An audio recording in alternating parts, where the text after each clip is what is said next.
کہ شادی ہوئی، ایک عورت نے آ کر یہ خبر دی، اللہ کے رسول سے انہوں نے سوال کیا، اللہ کے رسول نے ان کو جواب میں یوں کہا کیف وقد قیلا، اس پر انہوں نے اپنی بیوی کو جدا کر دیا، یعنی طلاق دے کر اس کو بھیج دیا اور اس نے دوسری شادی کر دی۔ یہ تو ہو گیا حاصل باب کا کہ جب بھی کوئی مسئلہ پیش آئے تو آدمی کو علم حاصل کرنے کے لیے سفر کرنا پڑے تو سفر بھی کرے۔ پہلے بھی ہوا ہے، اب بھی کبھی ہو جاتا ہے۔ ایک زمانہ تھا کہ علماء ہر جگہ دستیاب نہیں ہوتے تھے، دور دور سفر کر کے لوگ جاتے تھے مسائل کی تحقیق کے لیے، اور اب بھی بعض علاقوں میں ایسی صورت بن جاتی ہے، گاؤں میں، دیہاتوں میں، کئی آج بھی ایسے آپ کو دیہات ملیں گے، علاقے ملیں گے کہ دور دور تک وہاں علماء کا نام و نشان نہیں، اور جو علماء کے نام سے وہاں کام کرتے ہیں وہ اصل میں علماء نہیں ہوتے، علماء نما ہوتے ہیں، یعنی وہ پڑھے لکھے نہیں ہوتے۔ کوئی صرف حافظ ہوتا ہے، کوئی 1-2 سال پڑھنے کے بعد چھوڑ دیتا ہے اور جا کر امامت کرنے لگتا ہے، حضرت جی بن جاتا ہے۔ اب وہاں سارے لوگ اسے اپنے علاقے کا حضرت جی مان لیتے ہیں، اب وہ مسئلے تو بتا نہیں سکتا بیچارہ۔ اب یہاں وہ اگر دیانت دار ہے، سچا ہے، تو لوگوں سے کہہ دے گا کہ بھائی یہ مسئلہ میں تو نہیں بتا سکتا، فلاں عالم کے پاس میں جا کے پوچھ لو۔ لیکن اگر ڈھونگی ہے تو کہہ دے گا کہ بھائی کیا مسئلہ ہے، پھر کچھ سوچ وچار کرنے کے بعد الٹا سیدھا جواب دے دے گا۔ جیسے کہتے ہیں کہ ایک صاحب اسی طرح تھے، تو انہوں نے ایک گر سیکھ رکھا تھا، جو بھی آدمی آ کر مسئلہ معلوم کرتا تو وہ کہتے کہ اس میں اختلاف ہے۔ جو بھی آدمی آتا اور کوئی مسئلہ پوچھتا، مسئلہ تو ان کو معلوم نہیں، تو کہتے کہ اس میں اختلاف ہے۔ کیا اختلاف ہے؟ تو کہتے کچھ کہتے ہیں جائز ہے، کچھ کہتے ہیں ناجائز ہے، کچھ کہتے ہیں کر سکتے ہیں، کچھ کہتے ہیں کہ نہیں کرتے۔ اب یہی کہہ کر زندگی ٹلاتے رہے بیچارے۔ تو بھائی ایسے سے کام تھوڑا ہی چلے گا۔ تو ایسی صورتوں میں وہاں کے لوگوں کو چاہیے کہ علماء کی طرف رجوع کریں۔ یہ تو ہو گیا باب، لیکن اب حدیث میں ایک مسئلہ پیدا ہو گیا ہے، وہ سمجھنا ہے کہ اگر کسی جگہ پر ایسی صورت پیش آئی کہ نکاح ہوا اور ایک عورت نے آ کر یہ بتایا کہ یہ دونوں رضائی بھائی بہن ہیں، تو کیا اس بات پر وہ نکاح توڑ دینا چاہیے اور نکاح قائم نہیں رہے گا؟ یہاں مسئلے میں اختلاف ہے ائمہ کے درمیان کہ رضاعت کی گواہی کے لیے کتنی مقدار ہے، نصاب شہادت رضاعت کے سلسلے میں کتنا ہے؟ امام احمد بن حنبل، امام اوزائی، امام اسحاق بن راہوے، یہ حضرات یہ کہتے ہیں کہ ایک عورت کی گواہی کافی ہے۔ تنے تنہا ایک عورت آ کر بتاتی ہے کہ یہ دونوں رضائی بھائی بہن ہیں، میں جانتی ہوں، یا میں نے دودھ پلایا ہے، تو اس کی گواہی معتبر ہے اور اس کی بات پر نکاح ٹوٹ جائے گا۔ امام مالک رحمت اللہ علیہ فرماتے ہیں کہ نصاب شہادت 2 مرد ہیں،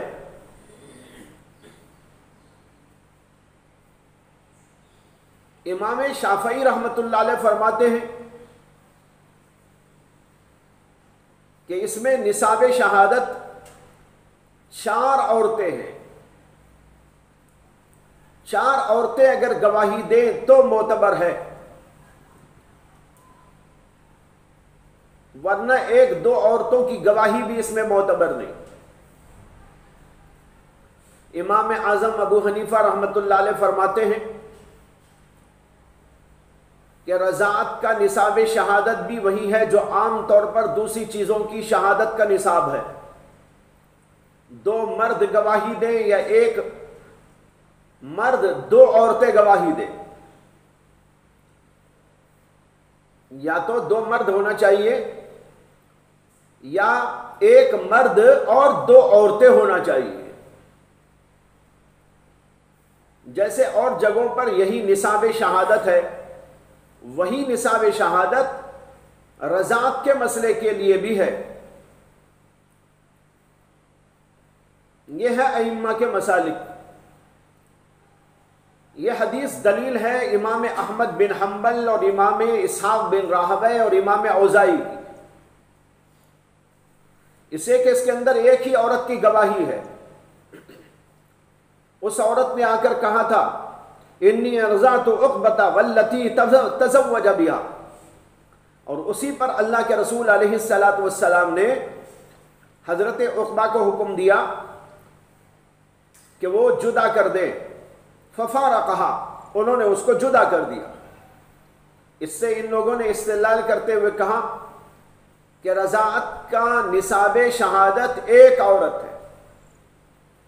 لیکن یہ حدیث جمہور کے خلاف ہے. امام مالک بھی شرط لگاتے ہیں دو مردوں کی، امام شافعی تو شرط لگاتے ہیں 4 عورتوں کی، امام ابو حنیفہ رحمۃ اللہ علیہ کہتے ہیں 2 مرد ہوں یا ایک مرد 2 عورتیں ہوں. ان تینوں بزرگوں کے قول کے مطابق یہ حدیث ان کے اوپر فٹ نہیں ہوتی. یہ سارے حضرات اس کے جواب کے اندر کہتے ہیں کہ یہ مسئلہ جو اللہ کے نبی علیہ السلام کی خدمت میں پیش کیا گیا اور اللہ کے نبی نے جواب ارشاد فرمایا، یہ بطور تقوی و طہارت و تنزہ کے ارشاد فرمایا ہے.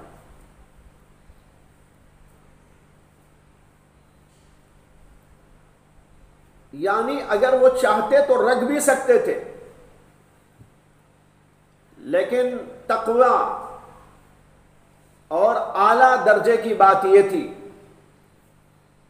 کہ وہ اس کو جدا کر دے. اسے جب شک سا ہے تو شک سے بچنا افضل ہوتا ہے. اب یہاں شک تو بہرحال پیدا ہو گیا. نصاب شہادت نہ ہونے کی وجہ سے، گواہی مکمل نہ ہونے کی وجہ سے حکم تو نہیں تھا کہ وہ اس عورت کو چھوڑ دیں، لیکن احتیاط کے طور پر، تقوی کے طور پر اللہ کے رسول علیہ السلام نے ان کو حکم دیا اور کہا کیف وقد قیل. یہ تینوں ائمہ کی تفسیر ہے اس حدیث کے بارے میں، امام مالک کی بھی، امام شافعی کی بھی اور امام اعظم ابو حنیفہ کی بھی. اور یہ حضرات کہتے ہیں کہ اس کی دلیل کہ اللہ کے رسول علیہ السلام نے بطور تقوی و طہارت کے حکم دیا، اس کی دلیل یہ ہے کہ اللہ کے رسول نے یہاں کہا کیف وقد قیل. اگر آپ نے اسے ناجائز سمجھا ہوتا تو صاف الفاظ میں کہتے کہ وہ عورت تمہارے لیے جائز نہیں، لیکن اس کے بجائے اللہ کے رسول کہہ رہے ہیں بھائی کیسے رکھ سکتے ہو جبکہ کہہ دیا گیا ہے، اب تمہارے دل کو اطمینان کیسے رہے گا. یہ الفاظ بتا رہے ہیں کہ اللہ کے رسول نے یہ حکم صادر نہیں فرمایا تھا، بلکہ بطور مشورہ، تنزہ اور تقوی کی بات ارشاد فرمائی. دوسری بات یہ ہے کہ اگر یہ اللہ کے رسول علیہ السلام نے بطور حکم فرمایا ہوتا تو پہلے آپ اس عورت کو بلا کر گواہی لیتے. اس سے کہ مجلس قضا تو قائم ہی نہیں ہوئی. مجلس قضا میں جب مسئلہ پیش آتا ہے گواہ کو بلایا جاتا ہے، اس سے گواہی طلب کی جاتی ہے، اور جب وہ گواہی دے تو اس کے مطابق فیصلہ کیا جاتا ہے. اب یہاں تو کچھ بھی نہیں ہوا. حضرت عقبہ بن الحارث حضور کے پاس میں آئے اور پوچھا، اللہ کے رسول نے ان کو ایک جواب دیا. اگر یہ بطور قضا فیصلہ ہوتا اللہ کے نبی علیہ السلام کا تو پھر اللہ کے نبی مجلس قضا میں اس عورت کو طلب کر کے پھر اس کے بعد میں فیصلہ فرماتے. معلوم ہوا کہ یہ بطور فیصلہ اور حکم اللہ کے نبی نے نہیں فرمایا تھا، بلکہ بطور تقوی و طہارت ان کو یہ فرمایا کہ بھائی جدا کر دو، اس لیے کہ یہ مسئلہ تو ایک دن کا 2 دن کا نہیں ہے، زندگی بھر کا مسئلہ ہے۔ اب دل کے اندر خرخشہ رہے، دل کے اندر شبہات رہے تو پھر بیوی کے ساتھ میں زندگی انبساط اور انشراح کے ساتھ میں کیسے کر سکے گا؟ اس لیے آپ نے کہا کیف وقد قیلا، ارے کیسے رکھ سکتے ہو تم، جبکہ کہہ دیا گیا ہے تو تمہارے دل کو کیا اطمینان رہے گا؟ اس لیے جدا کر دو، اور اس کے بعد میں انہوں نے جدا کر دیا تھا۔ یہ ہے جمہور علماء کا کہنا۔ چلیے آگے۔ باب التناوب في العلم وبه قال حدثنا أبو اليمان قال أخبرنا شعيب عن الزهري قال وقال ابن وهب أخبرنا يونس عن ابن شهاب عن عبيد الله بن عبد الله بن أبي ثور عن عبد الله بن عباس عن عمر رضي الله تعالى عنهم قال كنت أنا وجار لي من الأنصار في بني أمية بن زيد وهي من عوالي المدينة وكنا نتناوب النزول على رسول الله صلى الله عليه وسلم ينزل يوما وأنزل يوما فإذا نزلت جئته بخبر ذلك اليوم من الوحي وغيره وإذا نزل فعل مثل ذلك فنزل صاحب الأنصاري يوم نوبته فضرب بابي ضربا شديدا فقال أثم هو ففزعت فخرجت إليه فقال قد حدث أمر عظيم فدخلت على حفصة فإذا هي تبكي فقلت أطلقكن رسول الله صلى الله عليه وسلم قالت لا أدري ثم دخلت على النبي صلى الله عليه وسلم فقلت وأنا قائم أطلقت نساءك قال لا فقلت الله أكبر۔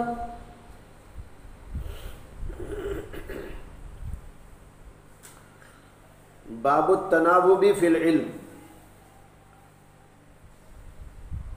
تناوب کہتے ہیں باری باری کسی کام کو انجام دینا، علم کے سلسلے میں باری مقرر کر لینا باب ہے۔ باب التناوب فی العلم یعنی نوبت بنوبت علم حاصل کرنا۔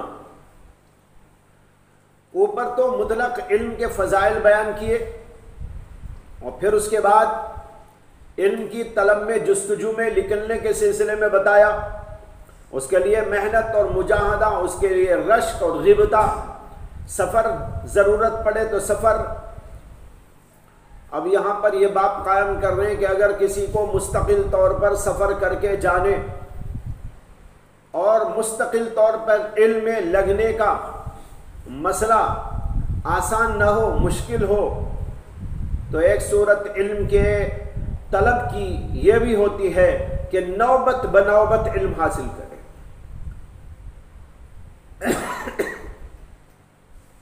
یعنی کبھی جائے کبھی نہ جائے، موقع ہو جائے تو جا کر علم حاصل کرے، موقع نہ ہو اپنے کاروبار میں رہے، یا کسی کو ساتھی بنا لے، ایک دن وہ جائے ایک دن وہ جائے، ایک دن جو جائے وہ جو کچھ سمجھے اور سیکھے وہ اپنے ساتھی کو بتا دیا کرے، اور دوسرا ساتھی جب جائے تو وہ جو کچھ سیکھے وہ اپنے اس ساتھی کو بتا دیا کرے۔ اس طریقے پر علم کے سلسلے میں جستجو کا ایک طریقہ ہے نوبت بنوبت علم حاصل کرنا۔ اس کے لیے باب قائم کیا، باب التناوب فی العلم۔ تو گویا امام بخاری یہ بتا رہے کہ لوگوں کی 2 قسمیں ہیں، ایک وہ لوگ جو مستقل طور پر علم کے سلسلے میں اپنے آپ کو لگا سکتے ہیں، جیسے کہ مثلا آپ لوگ لگائے ہوئے ہیں، آپ کو اللہ نے موقع دیا، آپ کی عمر کے لحاظ سے بھی اور آپ کی مصروفیات کے لحاظ سے بھی اللہ تعالیٰ نے آپ کو موقع دے دیا کہ مستقل طور پر علم کے لیے اپنے آپ کو لگا دے۔ لیکن ہر آدمی تو ایسا نہیں کر سکتا۔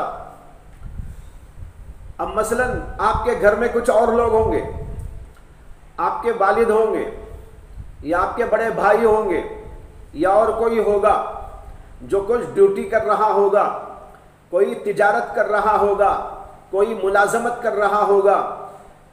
اب ایسے لوگ اپنا وہ سارا کاروبار چھوڑ کر آپ کی طرح یہاں پر آ کر رہ جائیں ناممکن ہے، لیکن علم تو ان پر بھی ضروری ہے۔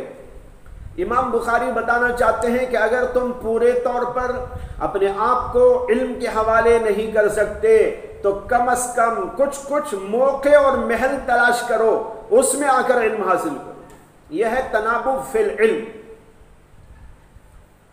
اور اسی تنابب فی العلم میں تبلیغی جماعت کا طریقہ بھی داخل ہے۔ تبلیغی جماعت جو شروع کی گئی وہ ایسے ہی لوگوں کے لیے ہے، وہ علماء کے لیے نہیں شروع کی گئی تھی کہ علماء اس میں جائیں۔ ہاں، علماء تربیت کرنے جائیں، تعلیم دینے جائیں اس میں، اس لیے کہ وہ تو تعلیم حاصل کر چکے ہیں، لیکن اصل میں مقصود تھا ان لوگوں کو علم کے راستے پہ لانا، عمل کے راستے پہ لانا، جو عوام کا طبقہ ہے اور وہ علم حاصل کرنے کے لیے وقت نہیں پاتا۔ تو حضرت مولانا شاہ محمد الیاس صاحب کانلوی نور اللہ مرقدہ نے اللہ کی طرف سے ایک غیبی اشارہ پا کر یہ سلسلہ جاری فرمایا کہ بھائی 40 دن نکالو،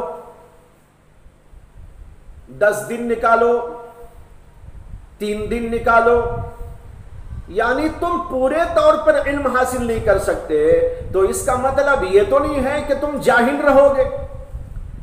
میرا کاروبار ہے، میں علم حاصل نہیں کر سکتا، میرا فلاں مسئلہ ہے، کھیتی کا مسئلہ، میں علم حاصل نہیں کر سکتا، یہ کہہ کر علم سے دور اور دین سے دور کوئی رہ نہیں سکتا۔ تو انہوں نے ایک شکل نکالی، ایک آسان شکل کہ بھئی چلہ نکال دو، 40 دن نکال دو، یا کبھی 10 دن نکال دو، کبھی 3 دن نکال دو۔ اس سے تم علم کے راستے پہ پڑھو گے اور تمہیں کچھ نہ کچھ تو اتنا علم آنا شروع ہو جائے گا جس سے کہ تمہاری اس دنیا کے اندر تم دین کے مطابق اپنی زندگی قائم کر سکو گے۔ یہ مقصد تھا حضرت مولانا کا۔ امام بخاری اسی پر باب قائم کر رہے ہیں، باب التنابب فی العلم۔ یہ دلیل میں تبلیغی جماعت والوں کے لیے فراہم کر رہا ہوں، سمجھ میں آیا؟ تبلیغی جماعت والوں کے لیے دلیل فراہم کر رہا ہوں بخاری شریف سے کہ دیکھو یہ حضرت مولانا نے جو کیا ہے وہ یہاں سے ثابت ہو رہا ہے۔ اور لوگ مجھے کہتے ہیں کہ میں تبلیغی جماعت کا مخالف ہوں، مجھے کہتے ہیں کہ میں تبلیغی جماعت کا مخالف ہوں، جبکہ میں ان کے لیے دلیلیں فراہم کرتا ہوں، پہلے بھی کیا ہے اب بھی کرتا رہتا ہوں۔ تو بھائی تبلیغی جماعت کی دلیل یہاں مل گئی آپ کو۔ کیا ہے دلیل؟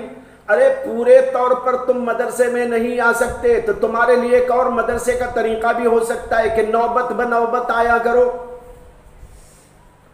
کبھی نکال دو 40 دن، کبھی نکال دو 10 دن، کبھی نکال دو 3 دن، کبھی کچھ کبھی کچھ، اپنے مواقع کے مطابق اپنی مصروفیات کے پیش نظر جب تم ایسا موقع نکال سکتے ہو تو نکال کر علم دین حاصل کرو۔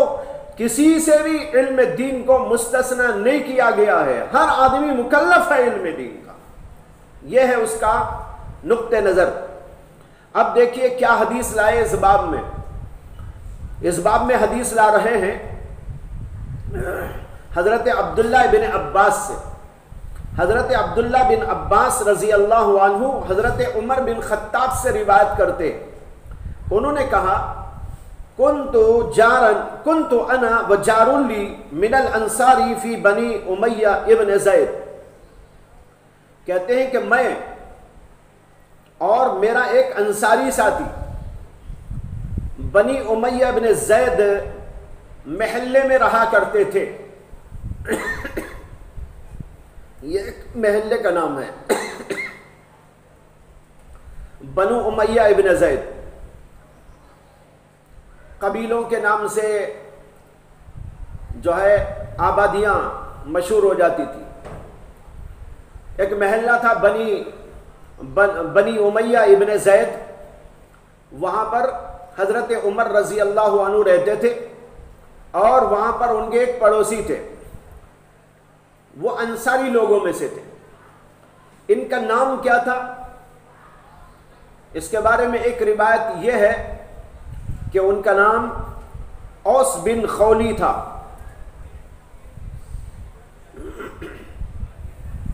بعض لوگوں نے کہا کہ اتبان بن مالک اس سے مراد ہے۔ اتبان بن مالک کو اللہ کے رسول علیہ السلام نے حضرت عمر کو دے دیا تھا جب مکۃ المکرمہ سے آئے تھے. مواخات کا ایک سلسلہ چلا تھا، یعنی بھائی چارگی. اللہ کے رسول علیہ السلام نے مکے کو چھوڑ کر مدینہ آنے والے صحابہ کرام کو مدینے کے انصاری صحابیوں کے حوالے کر دیا تھا.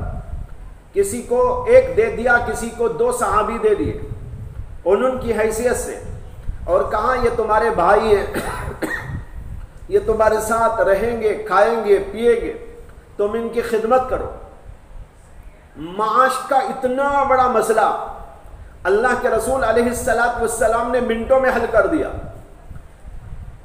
جتنے صحابہ مکے کو چھوڑ کر مدینہ آئے تھے ان کے لیے نہ وہاں پر رہائش کا انتظام تھا، نہ کھانے کا کوئی بندوبست تھا، نہ ان کی کمائی کے کوئی ذرائع تھے، نہ ان کی کوئی دکان تھی، نہ ان کے لیے کوئی کھیتی باڑی تھی.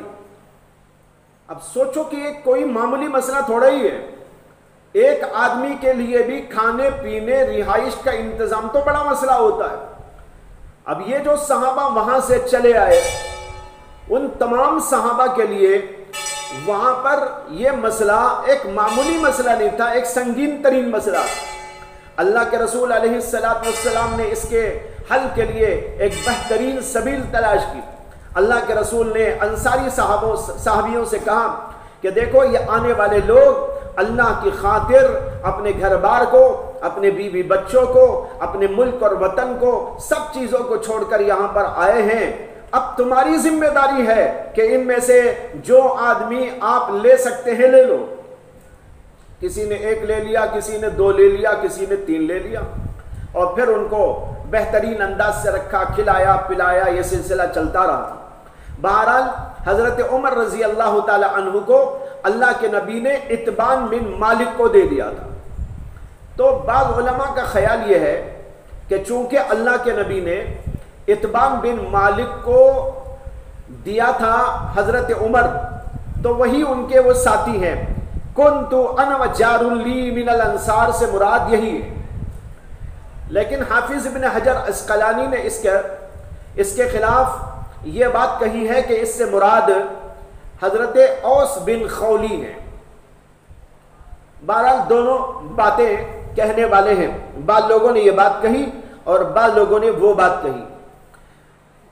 اس کے بعد میں ہے وہی من اوالی المدینہ، اور یہ اوالی مدینے میں سے تھا، یعنی جو آبادی تھی بنو امیہ ابن زید محلہ، یہ محلہ اوالی مدینے میں سے تھا. مدینے کے 2 حصے، ایک نچلا ایک اوپری،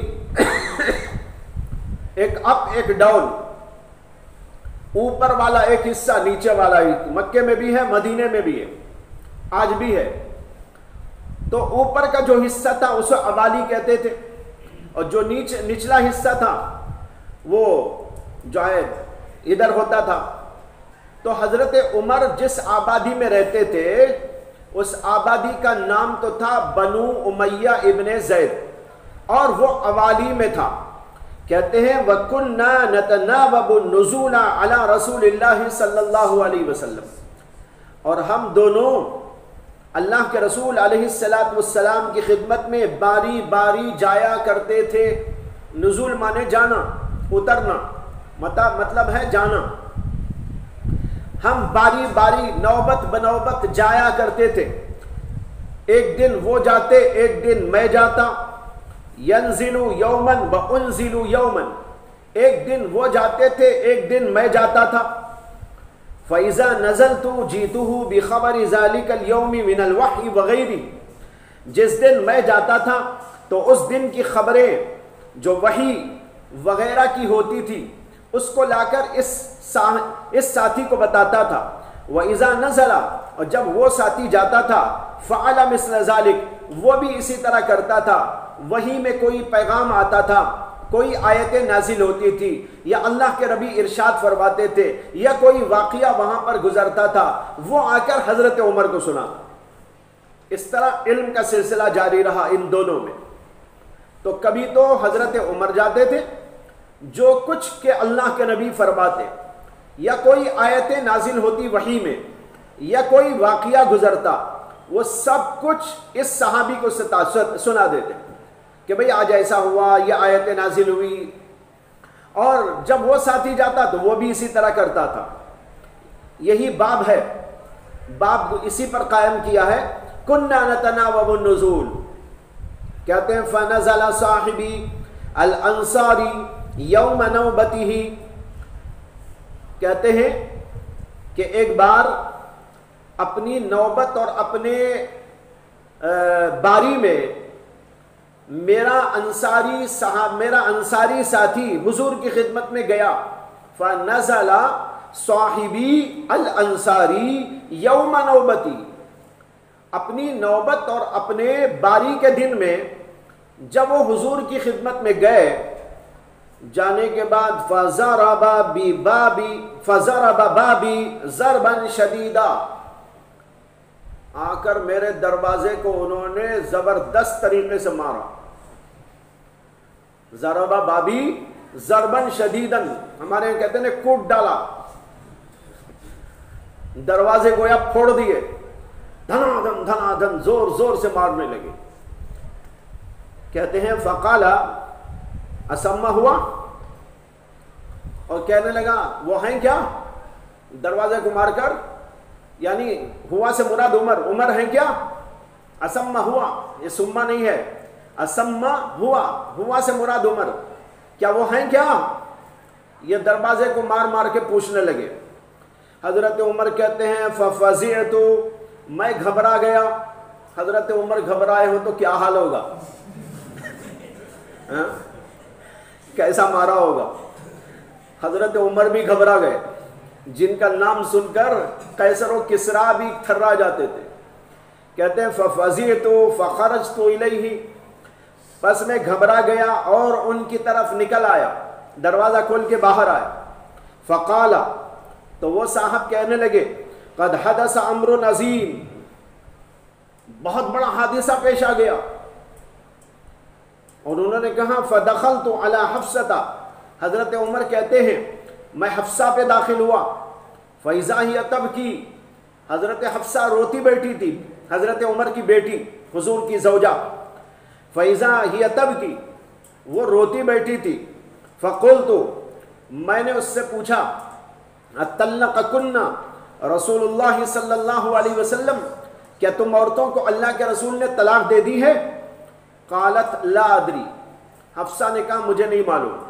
ثم دخلت علی النبی صلی اللہ علیہ وسلم فقلت وانا قائم، پس میں اللہ کے نبی صلی اللہ علیہ وسلم کی خدمت میں گیا اور میں نے کہا اس حالت میں کہ میں کھڑا ہوا تھا، کھڑے کھڑے کہنے لگا اطلقت نساءک، اے اللہ کے رسول کیا آپ نے اپنی بیویوں کو طلاق دے دی؟ آپ نے کہا لا۔ فقلت اللہ اکبر، میں نے کہا اللہ اکبر۔ یہ ہے حدیث۔ اس حدیث کا جو اوپر والا حصہ آپ نے سن لیا، پڑھ لیا، وہ تو واضح ہے کہ حضرت عمر بھی اور ان کے ایک ساتھی جو ان کے پڑوسی بھی تھے، ان دونوں کے درمیان میں باری باری مقرر ہو گئی تھی کہ ایک دن تم حضور کے پاس میں جانا، میں کام کاج میں رہوں گا، ایک دن میں جاؤں گا، تم اپنا کام کاج کر لینا، اور جو کچھ کہ وہاں باتیں سنو اور دیکھو وہ سب کا سب ایک دوسرے کو سنا دیا کریں۔ یہ سلسلہ چلتا رہا۔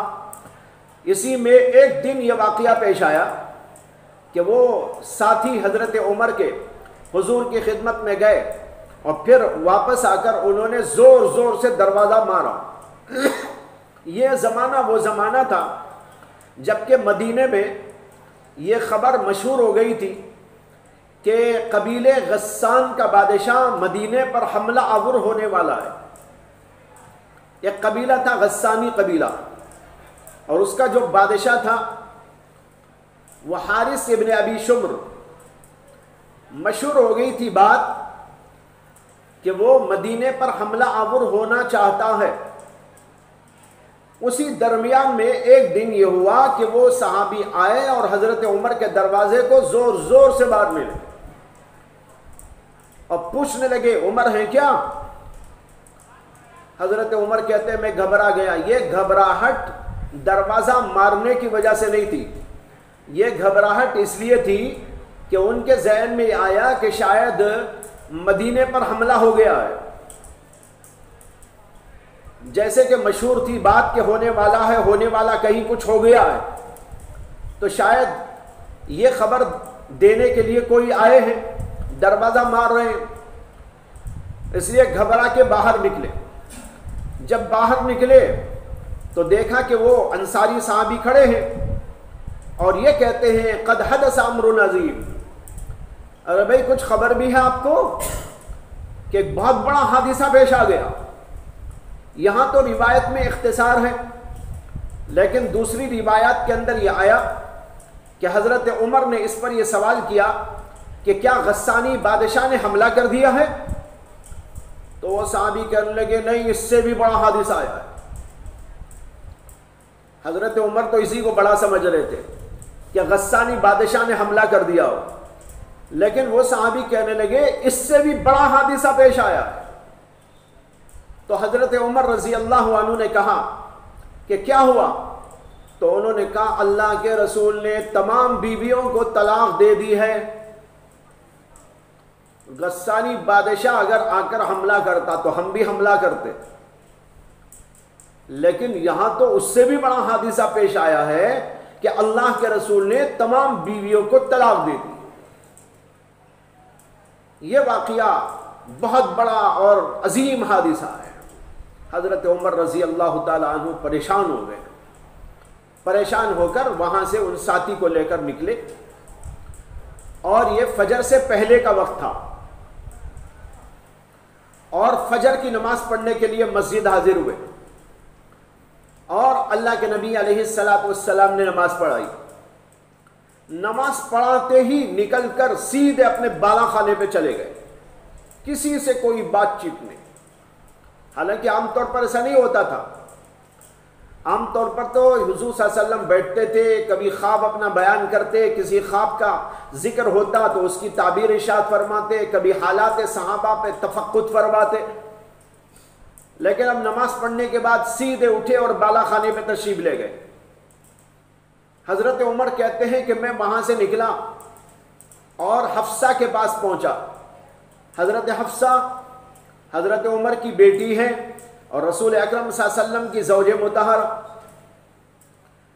حضرت حفصہ کے پاس پہنچ کر ان سے سوال کیا کہ اطلقکن رسول اللہ صلی اللہ علیہ وسلم، کیا رسول اللہ صلی اللہ علیہ وسلم نے تم عورتوں کو طلاق دے دی ہے؟ وہ اس وقت روتی ہوئی بیٹھی تھی۔ بہرحال حادثہ تو پیش آیا تھا کچھ۔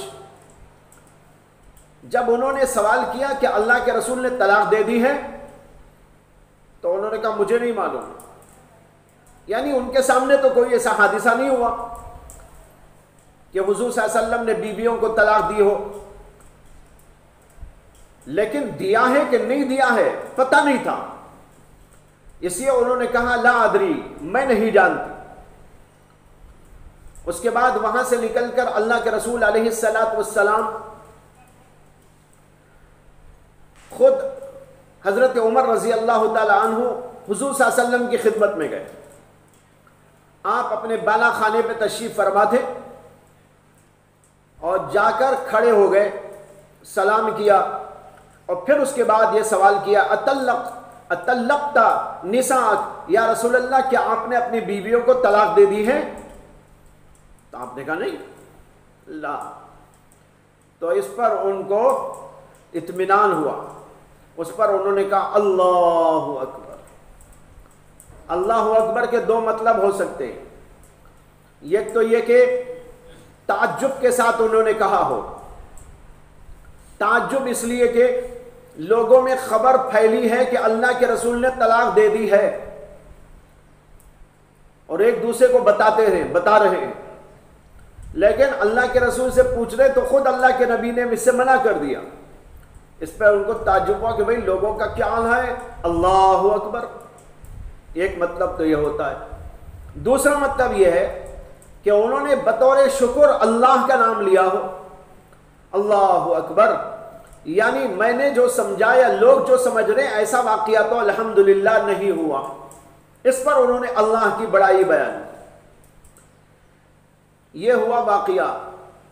اصل بات یہ ہوئی تھی کہ ازواج مطہرات نے رسول اکرم صلی اللہ علیہ وسلم سے اپنے حقوق کا نفقے کا مطالبہ کیا تھا. نفقے کے مطالبے میں اللہ کے رسول صلی اللہ علیہ وسلم کے سامنے جب انہوں نے کچھ لب کشائی کی، اور پہلے بھی ایسے واقعات کچھ ہوئے تھے،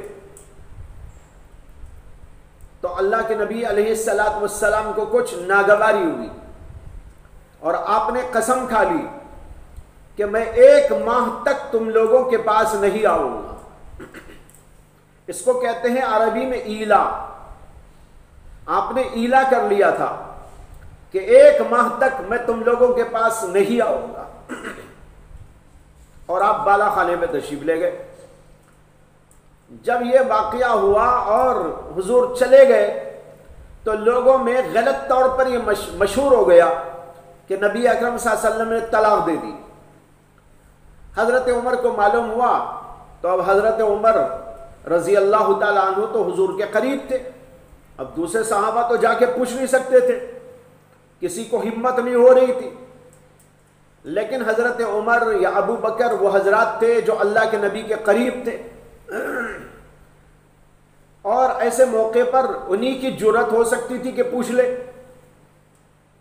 روایتوں میں آتا ہے کہ مجلس ہوتی تھی، تمام صحابہ بیٹھے ہوتے تھے، سوائے ابو بکر اور عمر کے کسی کو ہمت نہ ہوتی تھی کہ سوال کرے. یہ دونوں حضرات ذرا بے تکلفی سے پوچھ لیا کرتے تھے.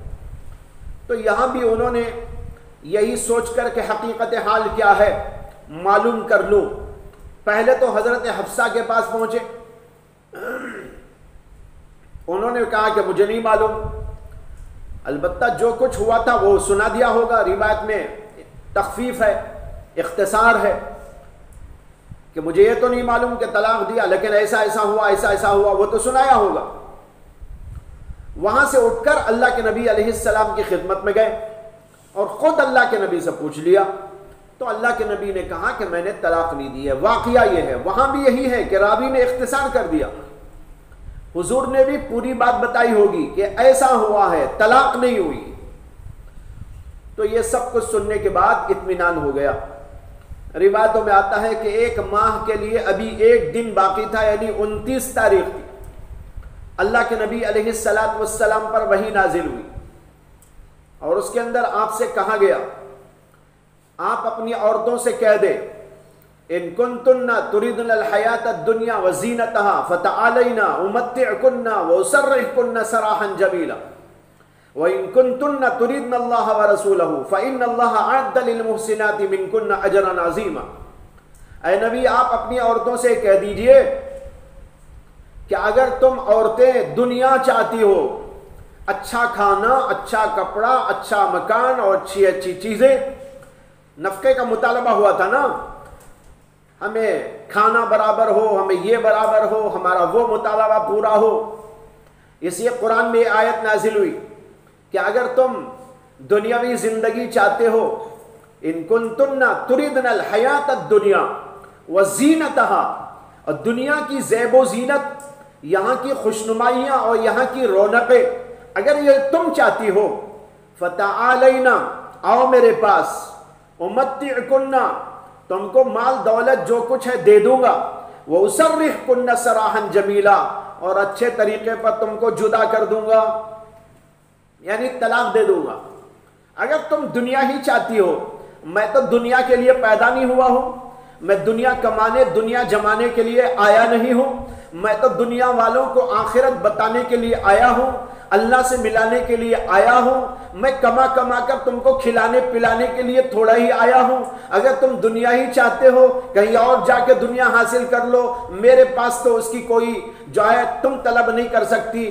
البتہ اب شادی ہو گئی ہے تو تمہارے لیے جو کچھ کہ میرے سے بن پڑا دے کر تم کو جدا کر دوں. وَإِن كُنتُنَّ تُرِدْنَ اللَّهَ وَرَسُولَهُ، اور اگر تم اللہ کو چاہتی ہو، اللہ کے رسول کو چاہتی ہو، دار آخرت کو چاہتی ہو، تو پھر یہ یقین رکھو کہ تمہیں دنیا نہیں ملے گی، آخرت ملے گی. دنیا تو ویسے ہی ضرورت کے طور پر زندگی گزارنے کے لیے، وہ تو تم کو ملے گا، باقی دنیا کی زیب و زینت، دنیا کی راحت، دنیا کی آسائش یہ تم کو نہیں ملے گی، وہ اللہ نے آخرت کے لیے رکھا۔ اعد اللہ للمحسنات منکن اجرا عظیما، اللہ نے اچھائی کرنے والوں کے لیے تو اجر عظیم رکھا ہے، اس پر یقین رکھو۔ روایتوں میں آتا ہے کہ اللہ کے نبی صلی اللہ علیہ وسلم پر جب یہ وحی نازل ہوئی تو آپ تشریف لائے، 29 تاریخ تھی۔ ازواج مطہرات کے پاس جب پہنچے تو آپ نے کہا، ان لوگوں نے کہا کہ یا رسول اللہ آپ نے قسم کھائی تھی کہ 1 ماہ نہیں آئیں گے، ابھی تو 1 ماہ پورا نہیں ہوا، 1 دن باقی ہے۔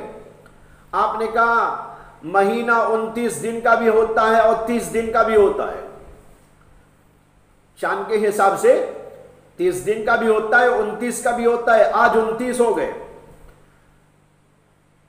ایک تو یہ بات فرمائی۔